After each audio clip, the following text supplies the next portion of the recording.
What up? It's your boy Nick Incredible, man. And yes, I am back at it again, and this is 911 Lone Star, Season 3, Episode 5, titled Child Care.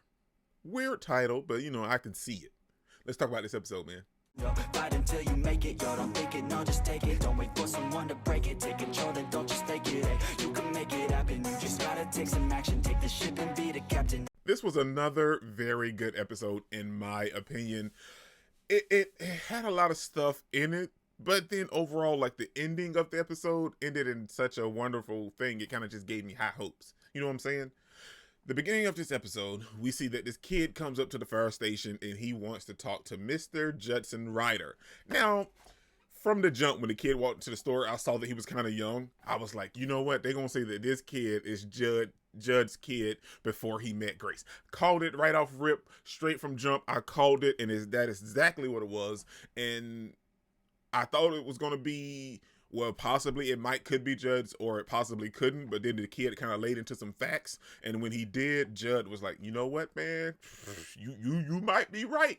You might be right. But there was a lot of writing in this episode that I really, really enjoyed, and one of the very first things would be when the kid was like, well, do you want me to stay or leave? You know what I'm saying? Because I can come back later and we could talk about this. And Judd was like, no, I don't have any secrets from my wife. And it was like, that was just great writing, man. Like, a lot of husbands should follow that aspect, but it was something that was very simple, but it was just great writing, in my opinion. It was just one of those things. No, I don't keep any secrets from my wife. With baby Charlie there and Grace, Judd was like, what, baby? He say I'm his father, and it might kind of be true, because I remember that one night with his mother. You know what I'm saying? It was a good night. But as the episode progressed, we get one case this episode that pretty much cycled throughout the entire episode, and that kind of also looped in Carlos this episode, so he wouldn't kind of just be dealing with something else or flinging about, now that him and TK are kind of, solidified. It was an arson case, but it also happened to be like a kidnapping case at the same time, and that's where Carlos really showed his significance in this episode, because we see that Carlos really stuck with the case from the moment that he appeared on the scene, after the fire was over with, because they couldn't find the daughter. Carlos stuck with the case, bugged the detective a little bit, but he stuck with the case, and he's also the same one that pretty much found the reasoning and why the little girl had got kidnapped. I also assumed that it was something with the voice that you can kind of pick out, when the mysterious voice kept calling the girl by a nickname. You know what I'm saying? Like, that just kept appearing in every video, and I was like, the nickname has to mean something. And Carlos is the one that actually figured it out.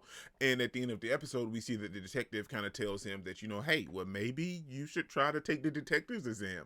I would love to see Carlos in that role, because even if it kind of just branches off and 911 has its own, Lone Star has its own thing now, Athena rides solo, and so much pretty much does Carlos, but we're going to see Carlos in a different aspect, because Athena is a sergeant, but Carlos is a regular cop, but he rides solo. But now he'll be a detective solving cases, and not just handling the cases, that may be left over from the fire aspect in the series. So that's nice. He'll have his own little storyline to deal with, and he may have a partner or something, you know what I'm saying? So that's a nice storyline we could follow with Carlos.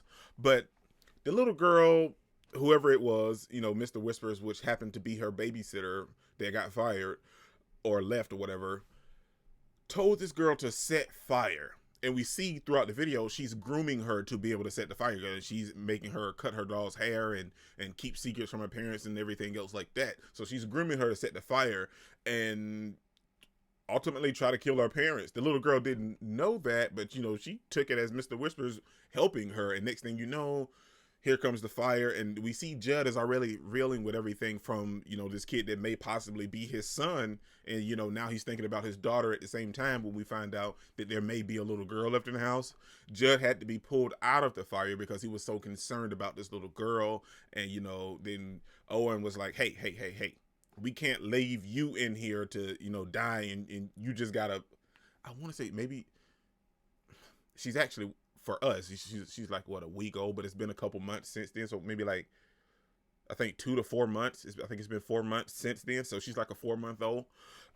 We can't leave you in here to die, and you got a 4-month-old daughter at home, so we got to pull you out. They had to drag him out of the fire, but they saved his life because the little girl wasn't in there anyway.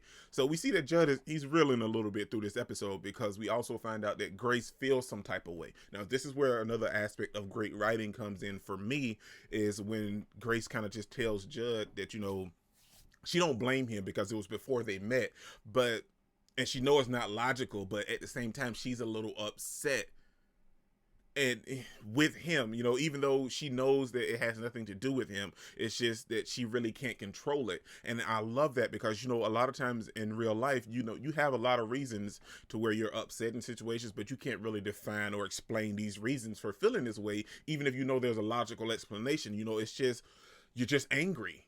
And that's what she was. And I don't want to say she got over it towards the end of the episode, but like we can see that it kind of mellowed her out a little bit, because now she's at the point to where she's even inviting this kid's mother over to have dinner so they can talk future plans, because the kid wants to know his father, and Grace and Judd feel some type of way because, you know, he wasn't able to be in this kid's life.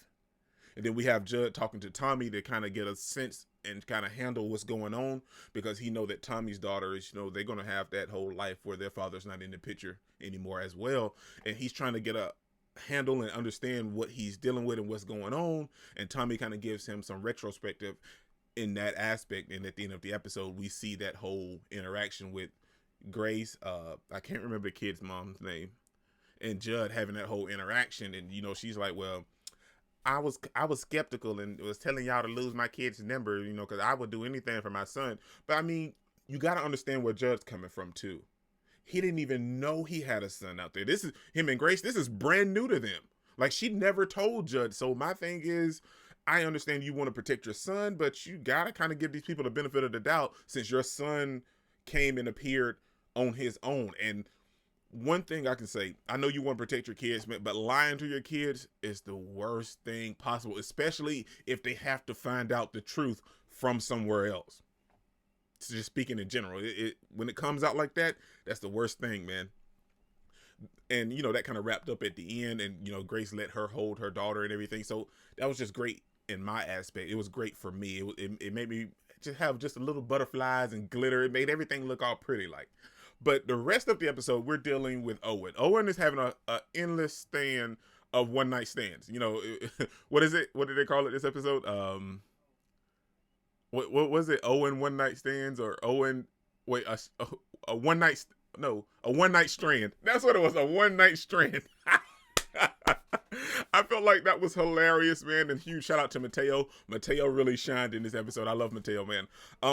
But we see that he's trying to avoid those anymore. Now he's really trying to deal with the aspect of having a successful relationship. And now we have this whole celebrity dating app that he ended up joining. And he ends up having a date with this city deputy mayor chick. I don't know what she is. I can't remember. But I do know that it's Amy Acker, and I love me some Amy Acker. And they even mentioned Dazed and Confused this episode, because they were talking about Matthew McConaughey, and they date kind of just derailed. But Owen stepping up to save the little girl kind of led them to have an actual connection at the end of the night. And she mentioned that she actually liked Matthew McConaughey in Dazed and Confused. So I'm hoping we'll get to see more of her, because I love me some Amy Acker, and I would like to see how their relationship plays out, since Owen has someone that's not a one night strand anymore. Overall, the rest of the episode was just, you know, just surrounding everything else. And then we have Owen and Mateo trying to bribe Marjan. But like I said, I really love the aspect of Judd finding out that he had another child, and then how they handled everything this episode. Like I said, it was a great episode for me, and this just another highlight for 911 Lone Star, and I can't wait for next week's episode, man. This is your boy Dick Incredible. Don't forget to smash the like button so you can't smash any more. Comment down below, and I'll be sure to respond to each and every one of them, and subscribe, but only if you really want to, man. Peace out. I cannot complain, because today, I'm doing